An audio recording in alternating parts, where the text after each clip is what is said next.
Hi everyone, welcome back to another reading with yours truly. If you're new here, I'm Ashton. I'm a tarot reader, I'm psychic, and today's psychic celebrity reading is on Sabrina, Carpenter, and Barry Keogan, and their relationship and kind of what we can expect to come out of that relationship over the next little while. I would just like to preface and say that this reading is for entertainment purposes only. This is just for fun, okay? Take it with a grain of salt. It's just for shits and giggles. It's just to kick your feet and laugh a little and to, you know, lighten up a little, essentially. It's why I like doing these. I feel like they're fun.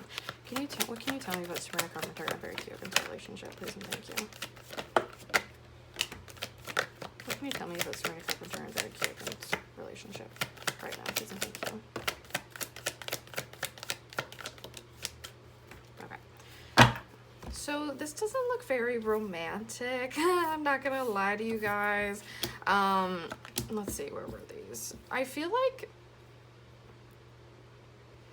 kind of feel like there's this energy with the, okay, I'll show you, I'm gonna tell you what the cards are first. We have 10 of Wands, Knight of Swords, Justice, 6 of Cups, 4 of Pentacles reversed, and the 4 of Wands reversed. I kind of feel like with the 10 of Wands and the 6 of Cups that the relationship has changed to the point where I almost feel like, you know, if they do stay together, they're staying together simply out of, like, because of what the relationship was at first. Like, it was awesome. It just had this, like, kind of, like, explosive, like, spark energy to it. And I think that that's, especially for Sabrina, I feel like that's what she really liked about this relationship. And I feel like whatever happened, whatever it was at the beginning, I feel has changed into what their relationship is now. Because there's this, you know, I also feel like, too, like, she feels the need to keep up this spark. Like, it's something that she's having to kind of maintain even at this point in their relationship. And I don't quite know why, but I feel like they're trying to get back to the 6 of Cups, like the beginning of the relationship, the beginning of how they felt when they were kind of first, like, you know, start talking, or when they were first dating or whatever. And I feel like, too, because of that, like, this is really telling me that they don't have this in their relationship now. They don't have that excitement or that newness of it. I feel like the newness has kind of worn off. You know, the honeymoon phase, I feel like, is kind of fading away slowly as we speak. And in the past, I feel that I feel like both of them actually have severely avoidant tendencies, and they're really actively trying to combat those tendencies in their relationship now, because they're like, oh, well, you know, things aren't really going in the way that I would have liked them to go. You know, maybe I'm feeling unsure about this relationship. I'm kind of feeling like, oh, what happened to where we were at the beginning? And in the past, both of them would have said, okay, like, whatever, we're done. Like, I'm cutting you off. Like, we're breaking up, whatever. But I feel like they're actively trying to combat that tendency, that avoidant tendency that they both seem to have, in an effort to make this work. And I almost, like, why are we trying to make this work? Why is this so doom and gloom, so serious? Why are they trying to make it work? Because they know, we have the Hermit and the Page of Swords reversed.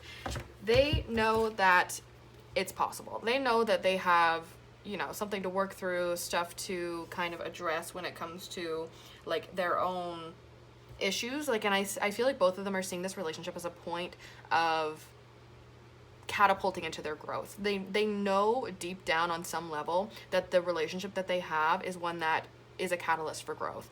And kind of has this energy of, like, if I don't do it for you, I'm not going to do it for anyone.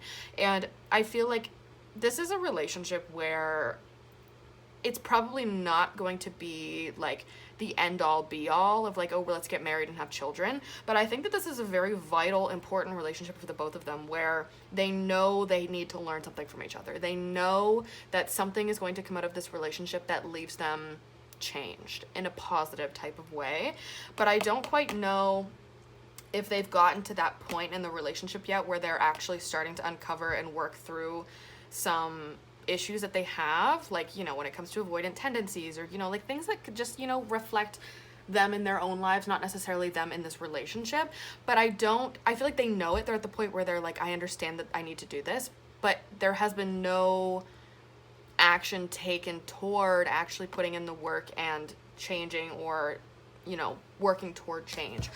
I feel like they're kind of just at that stage where it's like, I know something needs to be done and I don't really know how I'm gonna do it, but I just know that we need to try something different.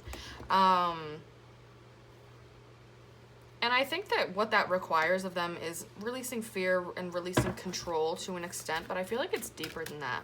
Can you clarify the Four of Pentacles reverse, please, and thank you? Can you clarify the Four of Pentacles reverse, please, and thank you? They really do feed off of each other, and it's funny because the Page of Swords is making, you know, gracing us with his presence yet again, and I feel that in particular the Page of Swords is representing Barry and the Queen of Wands is representing Sabrina, which is funny because, you know, when I did the Taylor Swift and Travis Kelce reading, not to compare Sabrina and Taylor, but, you know, it was kind of the same thing where Taylor's represented as a queen and Sabrina, or, you know, Travis was represented as a page, which I believe was the Page of Cups if I remember correctly. And I just think it's funny, like, these beautiful, amazing, talented women don't choose kings, they choose pages, like the lowest kind of, like, of all of the court cards. Not even a knight. A page is training to become this Knight of Swords, right? I feel like in particular Barry is the one that is most readily available to cut his losses and to kind of set up camp elsewhere, and I feel like he's really trying to not do that. He's really trying to not do that. And it's like when Sabrina said, I hope, you know, I bet you don't embarrass me, motherfucker. Like, I think that's why he's doing it. He's like, oh, like, I was given my warning to get my shit together, and if I don't, there's gonna be hell to pay for that. Let's see.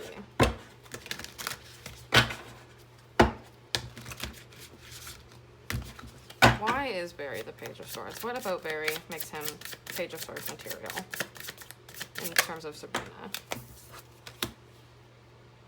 Okay,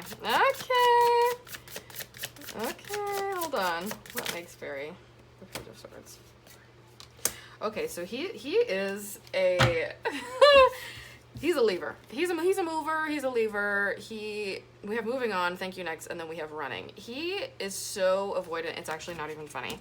And I feel like it's almost as if Sabrina's, like, presence and her charisma and everything about her is what really makes him stay, because he knows that she's, not that she's different, but he knows that she has something special, and I feel like he wants to be close to that. You know, why would you not be? Especially if, you know, you're attracted to her and she's your girlfriend. So I do feel like he is very much this Page of Swords character because he never learns from his mistakes. Not once, not ever. Even with Justice, I feel like this can kind of represent the mistakes he's made and how he's kind of being judged for them simultaneously while he's in this relationship with Sabrina Carpenter, and I think that makes him acutely aware of the fact that he's kind of on trial. Like, that's what this relationship feels like. Like, if he can get his shit together and he can actually, you know, show up and not run away at any minor inconvenience, then maybe, you know, he can change his reputation, or maybe things can be different, or maybe he can heal in some way, shape, or form. And I do feel like that's really what this is him trying to heal and kind of using Sabrina as a way to do so. But I feel like she's a willing participant in that healing. She wants him to heal. She wants him to be something that, you know, she knows he could be. But it's kind of a matter of, is he going to believe in himself and do it? Or is this going to be another episode where he runs away and is severely avoidant? Hi, Claire. Can you tell me more about the Four of Wands reverse, please and thank you? Can you tell me more about the Four of Wands reverse, please and thank you? They have different wants when it comes to life. I feel, or not even in life, in their relationship, in their goals in a relationship.